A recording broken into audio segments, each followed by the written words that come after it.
Make me a channel of your peace. Where there is hatred, let me bring your love. Where there is injury, your pardon, Lord. And where there's doubt, true faith in you. Make me a channel. Early in my life, I was a man of violence until I was transformed by an event into a man of peace. Afterwards, I spent the rest of my life informing, educating, and promoting peace through the good news. Faith in a risen Christ as a way to live and the path to salvation, a path still followed in your day. What was I like before the event? I was educated and zealously practiced the laws of my religious and cultural traditions, including the use of violence to deter and punish blasphemers by my co-religionist. When followers of a man called Jesus Christ came on the scene, claiming that he was our Messiah, we rejected him and he was crucified for his blasphemy. And we thought, problem solved. Soon afterwards, his followers claimed he resurrected. And as our problems with this claim grew, so did my anger and hatred. With great zeal and energy, I took up the mission of identifying, arresting, judging, and punishing Christ's followers, fellow Jews, and putting them to death. What was I thinking? I was so good at finding his followers that the temple leadership gave me arrest warrants for convicts we had identified in Damascus, 87 leagues from Jerusalem. I was ordered to bring them back to Jerusalem for trial and punishment. It was along this road that my event took place.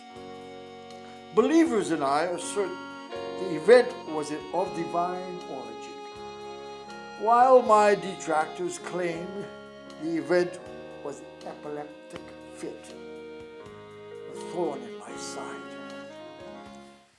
In the event, I was confronted by Christ, who asked me why was I engaged in persecuting his followers. And moreover, he gave me instructions on how I should proceed in serving him.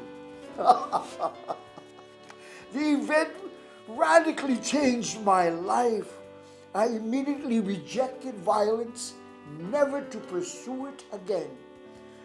I zealously embraced the pursuit of spreading the good news in a non-violent manner and accepting the fact that I would become a target for persecution. The event was indeed my aha moment, a critical insight divinely appointed.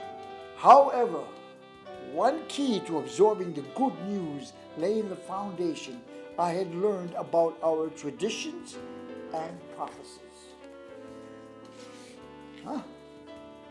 How radical was my transformation? Well, using the same text I used to justify my violence before the event, now became the foundation for my understanding of the good news.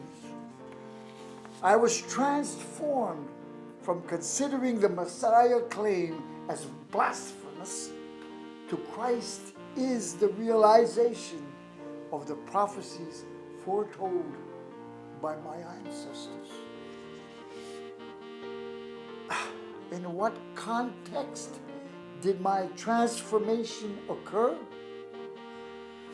Well, my homeland was occupied and ruled by Rome.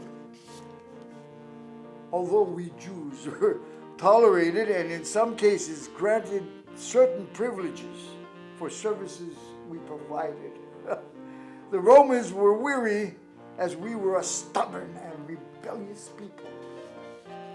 Rome allowed us to practice our monotheistic religion, except when something about us presented a threat to their authority over us. Now, certainly claims of a Messiah had political as well as religious overtones. I came upon the scene about a year after Christ's crucifixion. So I never encountered Christ until the event.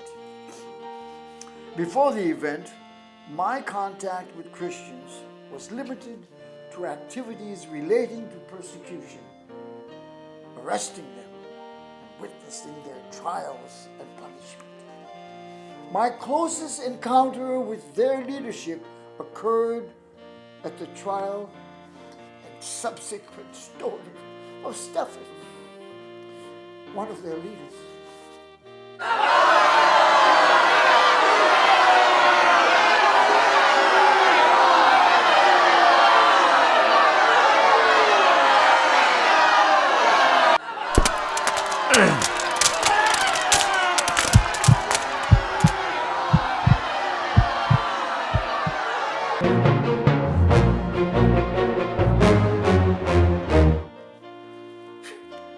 It turned out to be ironic because during my career, I too was stoned, but I survived, while Stephen did not.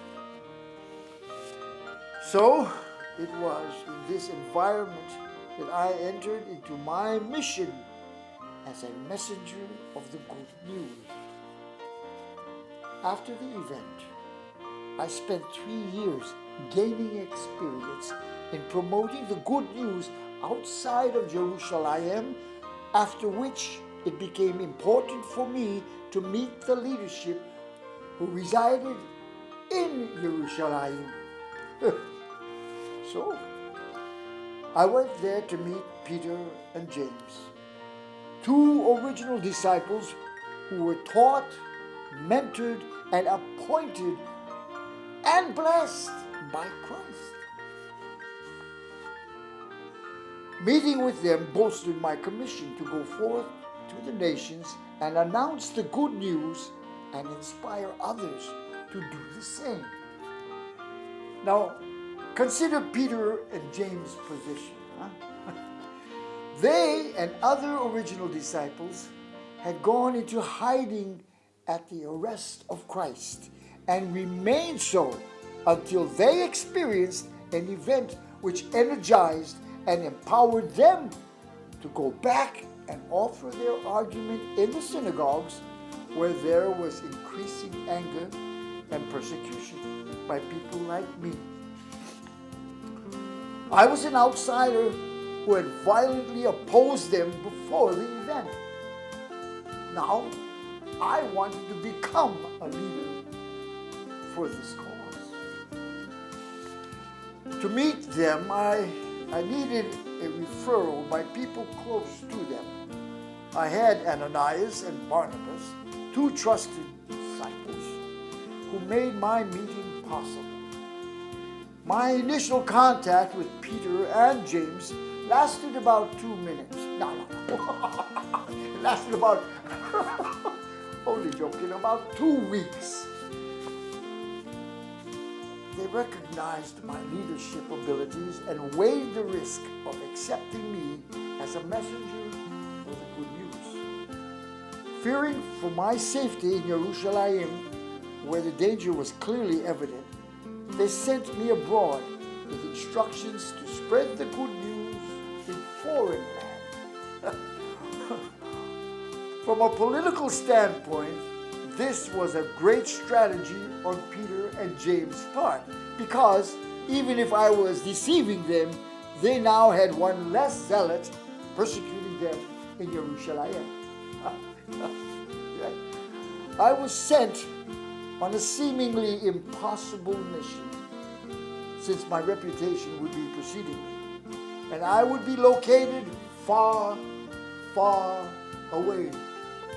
The farther, the better. Now wait, I'm being cynical. Okay. I was determined to follow this course, assume leadership in areas where I had experience and expertise, and inspire others to do the same. That's where I saw the need and embraced the opportunity. I was an outsider. In Jerusalem, I would have faced the wrath of those who condoned and supported violent persecution of my newfound brothers, sisters, and mission. I had become not only a blasphemer, but also a traitor. What everyone underestimated and even failed to consider was my ability to act independently and my ability as a transformative leader to inspire others to become followers of the good news, and likewise take on leadership roles as transformative leaders, which is what's needed today. My mission ranged over a wide geographical area where communications in those days were either person to person or by messenger carrying a verbal or transcribed message.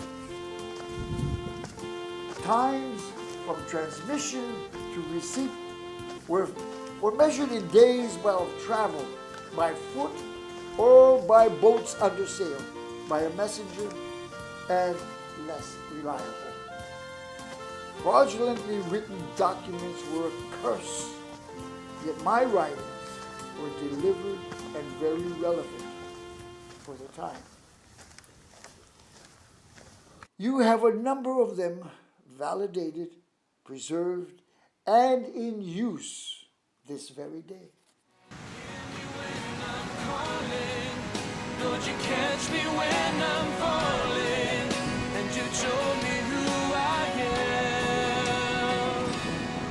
I am yours. I am yours.